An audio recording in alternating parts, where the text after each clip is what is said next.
Good morning friends, as we meet here today again to talk about Mission CAT. We will be talking about a very important aspect of your comprehension part, which is called facts, inferences and judgment. Now it's very difficult to understand what is what, and so I'll start with an example. Fact is something which is universal, which tells us things as it is, or we can call it a bare or raw data. What is an inference is how we deduce that fact for our benefit, and judgment is what you think about it. Now, it might sound a little confusing, so let's start with an example. Suppose if I tell you a batting average of any batsman and say he has played X number of test matches, scored Y number of runs, and Z is his average. That you can understand. Is he a good player, very good player, or a great player? But it is not a complete assessment. Now, what I am telling is that, in fact, would be if he has scored runs in India or abroad against different oppositions.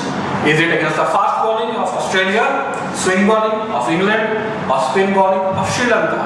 Has he scored more runs in India or abroad? And on which position he has scored most runs? Has he scored most runs in number 3, number 4, or number 6?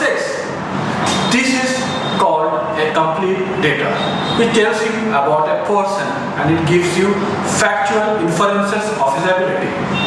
Now, as an inference, this will help you to know if the person was very good at playing number 3 position, or playing at number 4 position, or playing at number 6 position.